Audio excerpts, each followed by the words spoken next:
Everyone আসসালামু আলাইকুম। আশা করি আপনারা সবাই ভালো আছেন এবং সুস্থ আছেন। তো বন্ধুরা, আবারও নতুন একটি সরকারি চাকরি নিয়োগ বিজ্ঞপ্তি নিয়ে আপনাদের মাঝে বিস্তারিত আলোচনা করতে হাজির হয়ে গেছি। সো আজকের বিস্তারিত ভিডিওটি হচ্ছে গণপ্রজাতন্ত্রী বাংলাদেশ সরকার সমাজসেবা অধিদপ্তরের বিরাট একটি চাকরি নিয়োগ বিজ্ঞপ্তির সার্কুলার দেওয়া হয়েছে। এটা হচ্ছে ৯ জুন ২০২৪ তারিখে প্রকাশ করা হয়েছে। আবেদনটি কবে শুরু হবে, কিভাবে আবেদন করবেন, A to Z বিস্তারিত ভিডিওতে থাকবে। অবশ্যই প্রথম থেকে শেষ পর্যন্ত দেখার আমন্ত্রণ থাকবে।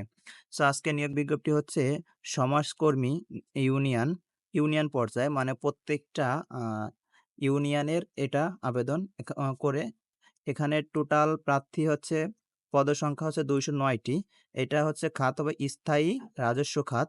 এখানে গ্রেড হচ্ছে ১৬তম গ্রেড। এখানে বেতন স্কেল ধরা হয়েছে ৳৯,৩০০ থেকে ৳২২,৪৯০ এখানে আবেদন করতে পারবে তার শিক্ষাগত যোগ্যতা কোনো শিক্ষিত বোর্ড হতে অনন্য দ্বিতীয় বিভাগ উচ্চ মাধ্যমিক সার্টিফিকেট বা সমমানের পরীক্ষা উত্তীর্ণ হতে। তার মানে আপনি এইচএসসি পাস হলে এখানে আবেদন করতে পারবেন। ন্যূনতম আপনার জিপিএ ৬০ থাকতে হবে।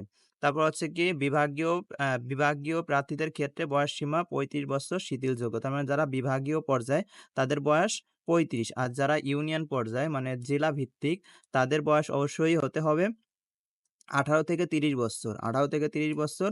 আর মুক্তিযোদ্ধার ক্ষেত্রে ১৮ থেকে ৩২ বৎসর, এবং যদি মুক্তিযোদ্ধাদের কল্যাণ হয় সেই ক্ষেত্রে আর পুত্র কন্যা হলে সেই ক্ষেত্রে বয়স হবে ১৮ থেকে ৩০। ঠিক আছে? শারীরিক প্রতিবন্ধীর ক্ষেত্রে ১৮ থেকে ৩২।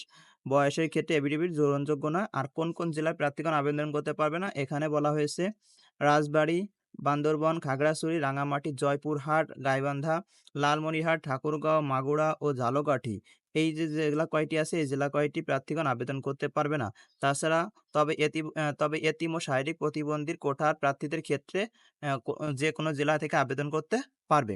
সো ইউনিয়নের সমাজকর্মী আবেদন ২০৯ টি এখানে বলা হয়েছে। এখানে আবেদনের তা তারিখ ধরা হয়েছে কত তারিখ থেকে, যদি আমরা একটু লক্ষ্য করি তাহলে এখানে বলা হয়েছে যে অনলাইনে আবেদনের পূরণ ও পরীক্ষার ফি জমা বাবদ তারিখ ও হচ্ছে মানে আবেদন শুরু হচ্ছে ১২ তারিখ ৬ জুন ১৮/৭/২০২৪ ১ মাস প্লাস ৬ দিন, ১ মাস ৬ দিন আবেদনটি হবে। আ এখানে উম অনেক দিনের আবেদন সার্কুলারটি থাকবে। তারপরে এখানে নিয়মকানুন, আপনারা যারা কম্পিউটার দোকান থেকে করবেন তারা অবশ্যই পাসপোর্ট সাইজের ছবি নিয়ে যাবেন এবং আপনাদের স্বাক্ষরিত ছবি। আর কম্পিউটারে আবেদন করতে হলে আপনারা নিজেরা এখানে একটু পড়ে নিবেন। দেখেন প্রার্থীর ডেসক্রিপশনে একটা লিঙ্ক থাকবে, আবেদনের লিঙ্কে যখনই আপনারা ক্লিক করবেন তখন আবেদন এরকম চলে আসবে। So basic information application form. এখানে যেহেতু ১২ তারিখ থেকে শুরু, আজকে হচ্ছে ১১ তারিখ, সো এখনো প্রকাশ হয়নি। আমরা যদি এখানে ক্লিক করি তাহলে এখানে লেখাই রয়েছে ১২ অ্যাপ্লিকেশন ১২ জুন ২০২৪ ১২টা পিএম থেকে ২৮ জুলাই ২০২৪ এএম পর্যন্ত থাকবে। সো এখনো যেহেতু আবেদনটি শুরু হয়নি, আবেদনটি শুরু হলে আমি A to Z আবেদনটার প্রসেস আপনাদের দেখিয়ে দিব। সো তারপরে আমরা যদি একটু ফলো করি এখানে পরে কি বলা হয়েছে? তারপরে বলা হয়েছে নিয়োগের ক্ষেত্রে সরকারি বিদ্যমান বিধিবিধান সকল প্রকার কোটা যথাযথ অনুসরণ করা হবে। আবেদনে মৌখিক পরীক্ষা গ্রহণের সর্বনিম্ন কাগজপত্র মূল কপি হতে ১ম শ্রেণী গেজেটকৃত সনদ জমা দিতে হবে। এখানে আরো কিছু বলা হয়েছে। আর এখানে আর কিছু লাগবে না। ইউনিয়ন পরিষদের কর্তৃক সনদ, এগুলো হচ্ছে পরবর্তীতে লাগবে। আবেদনের সময় এগুলো কিছু লাগবে না। এখানে আমরা তাহলে এটাই ছিল আজকের আবেদন। সো আপনারা যারা আবেদন করতে চান তাহলে অবশ্যই তারা ১২ তারিখ থেকে আবেদনটি শুরু হবে। ১২ তারিখ থেকে আবেদনটি করবেন সমাজকর্মী ইউনিয়ন পরিষদে। সো এই পর্যন্ত ভিডিওটা। পরবর্তী ভিডিও দেখার আমন্ত্রণ শেষ করছি। আল্লাহ হাফেজ।